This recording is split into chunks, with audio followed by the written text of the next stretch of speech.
Hi, I'm Mary, a librarian and book reviewer with a focus on stories written for kids, tweens, and teens.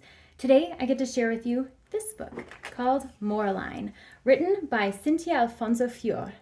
This is the story of a girl called Moraline who's never really fit in anywhere she's been. She used to live in New York City but has recently moved to San Diego, and the kids have never really been all that nice to her. She is a whirlwind of energy, and that sometimes means that she has a hard time focusing. And unfortunately, kids can be mean and can make fun of her for that part of her personality. So she goes on a camping trip with some of her classmates, and something really unpleasant happens, but she knows that she shouldn't say anything because that just might make things worse. Instead, she runs away into the forest where she meets a guide that she is not expecting, a guide that comes from her culture and heritage who points her in the right direction for her future endeavors.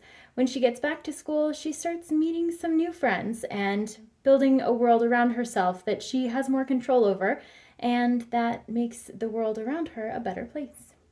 This story is written in a really thoughtful way. It focuses primarily on Moraline, but it does get into some of the characters that she has become friends with as well. So each of their stories are a bit different. They focus on some of the challenges that do happen in the world today, from youth work in agriculture to the challenges that come from police and skin color.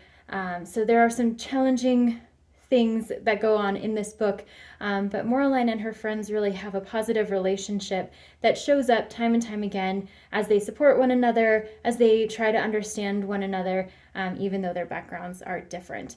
So this book is split into 4 different sections that focus on each of the primary characters, and each one of them also focuses on a major aspect of the challenges facing the world today. So even though this is a fictional story, it really touches on a lot of the realities that people are facing, and it gives young readers a chance to get to know other characters, and not only that, but the people that live in their own environment in the real world as well.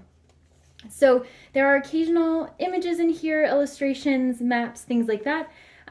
There is some white space. It is definitely written for more adept middle grade readers, and the chapters are short, so it does keep the pacing moving really quickly through the story.